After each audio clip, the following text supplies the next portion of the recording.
Hi everyone! Last December 27 ay na-invite nga kami sa isang debut party. Alam niyo bang first time kong umattend sa isang debut na may 18 roses? Yung debutant ay pamangkin pala ng kapatid ko sa asawa niya. Nag-chat nga sa akin yung tita niya, inviting us to attend the debut party. At kahit nakabakasyon si Ate Cheska sa tatay niya ay talagang pinauwi ko siya para umattend naman. Gusto ko kasi ma-witness niya ang isang debut party para magkaroon din siya ng idea. Past 2 PM nga nung umalis na kami ng bahay, sasakay lang ng tricycle hanggang dun sa Max Restaurant.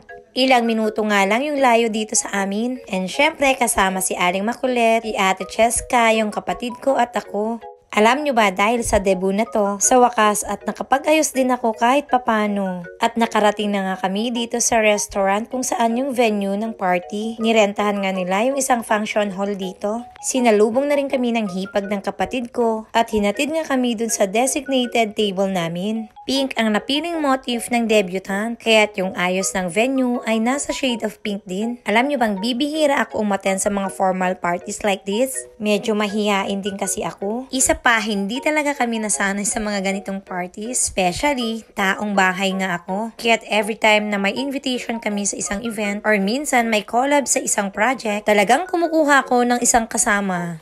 Anyway, sa mga oras na to ay pa-start na rin yung program. At dahil nasa back part kami, hindi nga masyadong malinaw yung video namin kay Ate Aliona. Kaya't zoom ko na lang yung cam ko pero medyo malabo pa rin. Alam nyo bang ang ganda ng batang to? Tinawag na nga siyang umupo dito sa harap. Alam nyo bang tong si Mimi at si Ate Cheska? Talagang sinisilip nila si ate nila. Dati napapanood ko lang to sa mga movies at mga videos. Ngayon naman nasubukan ko na rin mismo umattend. Tinawag na rin pala yung mga 18 roses. I'm pretty sure na yung mga handlers ng 18 roses ay yung mga malalapit mismo sa kanya. Siguro ang saya yung magkaroon ng ganito. Hindi nga ako makaka-relate sa ganitong debut party kasi hindi naman ako nagkaroon. Ang ganda at ang saya nilang tingnan. Pagkaabot ng roses, sabay may sayaw. Tapos makita mo yung ngiti ni Ate Aliona. Makikita mo talaga na masaya at nag-e-enjoy siya sa party niya. And even yung mga guests niya.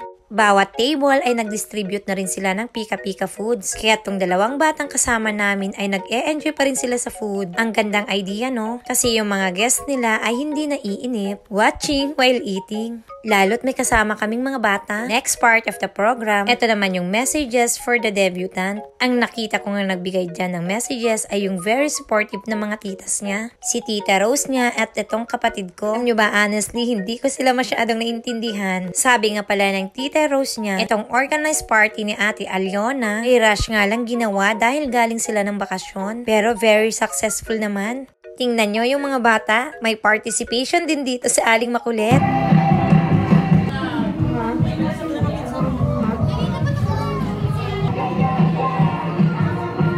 Maliban sa mga kids, may participation din ang mga grown-ups. Bawat table ay kumuha nga sila ng representative at magpa-participate sa laro. Kung sino ang mananalo na representative per table, sila nga yung mauunang kumain mamaya. Pero alam nyo bang may twist pa rin yan? Kung sino yung matatalo sa Hep Hep Hooray, ang consequence ay pwedeng kumanta at sumayaw. Diba? Napaka-exciting nga. Sobrang nag-enjoy nga kami sa panonood sa kanila. Kasi lahat ng participants ay nag-participate sa game.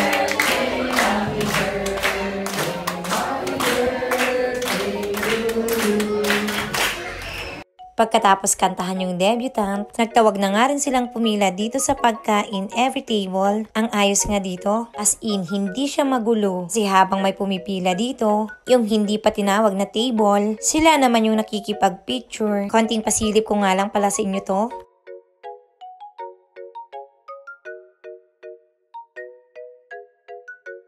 Finally, tinawag na rin pala kami dito para pumila. Sobrang smooth nga lang yung flow dito. Tsaka yung serving ay tamang-tama lang. Alam nyo bang hindi na talaga kami natigil sa pagkain. Sirang-sira talaga yung diet ko dito dahil sobrang sarap ng mga pagkain nila. Pagkahatid ko ng plato ko ay bumalik pa ako dito para kumuha naman ng sinigang. Sinigang na baboy at buko pandan yung binalikan ko. Pero yung kinuha ko ay good for sharing na lang kami ni Ate Cheska. Sayang kasi kung mapaparami yung kuha ko. Pinakaaya ko talaga sa lahat ay yung may natitirang pagkain at nasasayang.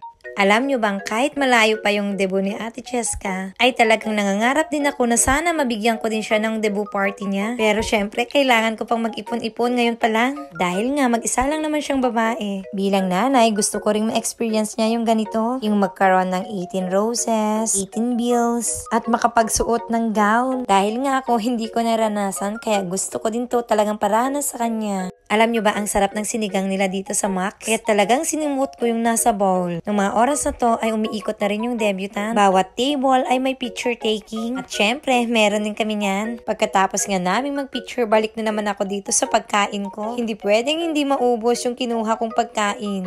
O ayan may sumasabay na bata. Isa lang naman yung paborito niya, ang fried chicken. Tapos kami naman ni ate ay sharing sa sinigang. O ayan, pagkatapos ni Mimi na kumain, pakalat-kalat na naman siya doon. Sinusundan nga niya sila ate niya. Alam niyo bang tawang-tawa talaga kami kay Aling Makulit? Di ba siya nga, napakabata pa. Dapat ang kabanding niya ay yung mga bata din. Pero baliktad siya, yung mga grown-ups ang kasama niya. One time kasi hinahanap ko siya. Tapos natagpuan ko dun sa table ng mga ate. Hanggang dito na lang pala yung nakuhanan ko ng video at nalobat na ako ng mga oras na to. At sa ating ate Aliona, happy birthday sa iyo ate. Sana lahat ng pangarap mo sa buhay ay matupad mo.